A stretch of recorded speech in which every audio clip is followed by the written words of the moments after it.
보탭스 가족 여러분, 안녕하세요. 자, 이번 시간에는 서기 중에서 학다리 서기, 그 다음에 오금서기, 그리고 곁다리 서기와 모서기에 대해서 배워보겠습니다. 내용이 좀 많은 것 같긴 한데요. 하나씩 살펴보도록 하겠습니다. 자, 제일 먼저 학다리 서기입니다. 학다리 서기는 지지발을 놓고 한 다리를 이렇게 들어서 발날등을 그 무릎 안쪽 부분에 이렇게 대준 상태. 자, 학다리 서기죠. 자, 그런데 이 학다리를 이 든 발을 어디다 대는가 하는 거예요. 제 무릎을 한번 잡아주시면, 자, 무릎이 이렇게 있으면 이제 슬길골이 있고요. 요 안쪽에 보면 이 대퇴골의 골두가 있습니다. 그렇죠? 아래서부터 올라오면 이제 경골이 있고요. 대퇴골이 있는데 요 옆에 툭 튀어나온 뼈 그 부분이 될 겁니다. 이 부분에 제가 이제 발을 좀 잡아주시면 이 복숭아뼈 아래에 여기 살짝 튀어나온 뼈가 있습니다. 그렇죠? 이 족궁 바로 위쪽에 살짝 튀어나온 뼈가 있어요.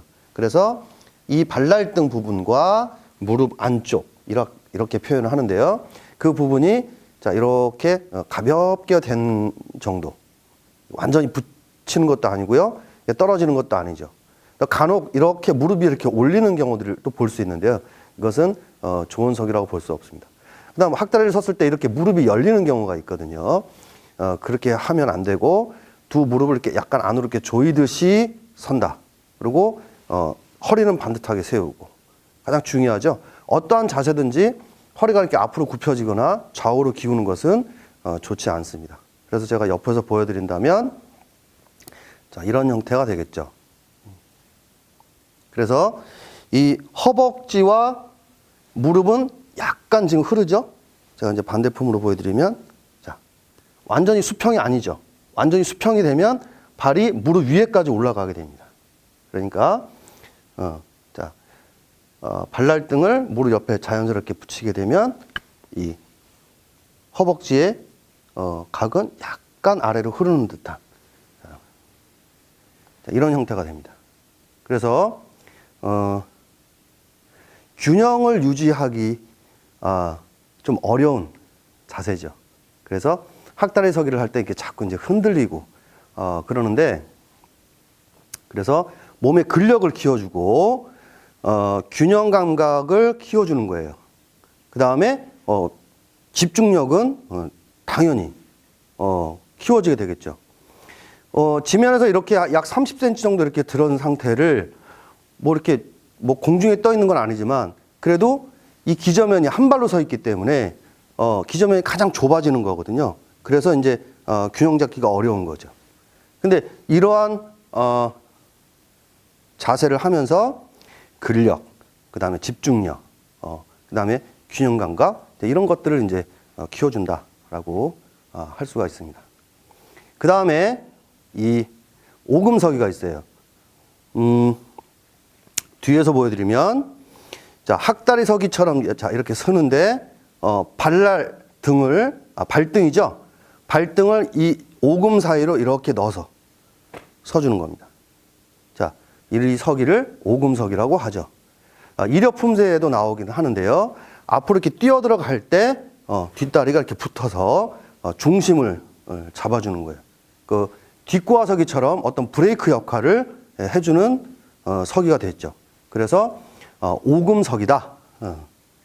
예전에 이제 오금 학다리 서기 이렇게 했었는데 지금은 오금서기다라고 용어를 규정하고 있습니다. 자, 다음엔 이제 곁다리 서기인데요. 지금 왼발을 기준으로 제가 이렇게 사선으로 한번 보여드릴까요? 뒷발이 이렇게 따라 들어갔다가 딱 멈춘 상태예요. 자, 그래서 발목을 이렇게 완전히 세우는 것도 아니고요. 붙인 것도 아니고 살짝 들린 상태에서 체중은 거의 지금 왼다리가 앞에 있으니까 왼다리에 거의 100% 실리고 뒷발은 그냥 이렇게 겹붙는 겁니다. 따라간다는 뜻이에요. 그냥 이 발이 갈 때 이렇게 따라가서 붙어준다. 그래서 정면으로 보여드리면 곁다리에서 자, 이렇게 두 발이 떨어지지 않도록 거의 이렇게 붙어 있는 상태입니다. 자, 발 모양을 보여드리면, 자, 정면에서 봤을 때, 자, 이렇게 되죠. 자, 제가 사선으로 보여드리면, 자, 이렇게. 그래서, 우리가 이제 누가 갈 때, 따라가고 싶어, 뭐 이런 표현을 하는 거예요. 그래서 이게, 겹붙는 겁니다. 옆에. 그러니까 멀리 있는 것이 아니라 가까이 옆에 이렇게 붙어가는 거예요. 그래서, 겹붙는다. 그래서 곁다리 서기다. 용어가 정의가 된 겁니다. 그 부분을 잘 이해를 해 주시면 좋겠고요. 그 다음에 이제, 모석입니다. 이게 주춤서기로 이제 제가 설명을 드리면, 이제 주춤서기 상태에서 45도 대각선으로 자, 이렇게 서게 되면 모석이죠. 그래서 상대가 이렇게 공격을 해올 때 이렇게 모서기로 딛게 되면 공격을 이렇게 흘려보낼 수가 있죠. 그래서 약 45도 정도 서는 건데요. 자, 그래서 모라는 것은 네모 하잖아요. 네모. 그러면 네모의 이 마지막 이 구석을 이야기하는 겁니다. 그럼 이 각도가 약 45도 정도 되겠죠. 이 네 구석을 얘기하는 거예요.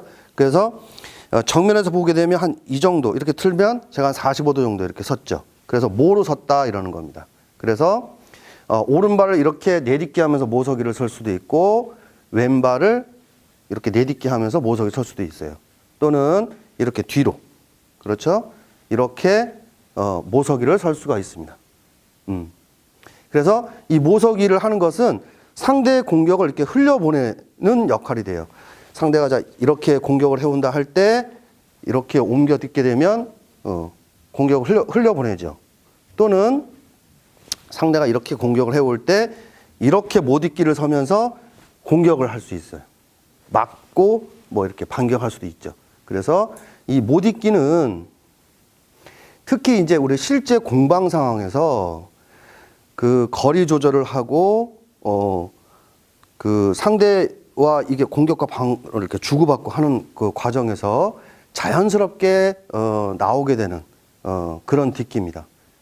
그래서 이것을 뭐 따로 어떻게 그 연습을 자세를 연습할 수는 없지만 앞구비에서도 뭐 이렇게 예를 들어서 이런 식으로 못 딛기를 할 수도 있어요. 이렇게 지금 제가 대각선을 이렇게 디뎠는데 자 정면을 본 상태에서 자 이렇게 디딜 수도 있고요. 또는 자 이렇게 디딜 수도 있습니다. 그런데 이것은 주춤석이나 그 앞굽이나 이런 자세가 완성이 되면 그 다음에는 이제 어떤 그 딛기와도 연결이 되는 부분인데 그래서 이 모라는 것은 내 구석을 이야기하는 것이다. 그래서 약 45도 정도 사선, 대각선으로 딛고 서면 모석이다. 특히 이제 주춤석에서 많이 이제 사용을 하는데 모서기는 이제 기본을 하고 그 다음에 이제 공방 상황으로 갈 때 아주 그 유용하게 필요한 자세라고 생각이 됩니다. 자, 시청해 주셔서 대단히 감사합니다.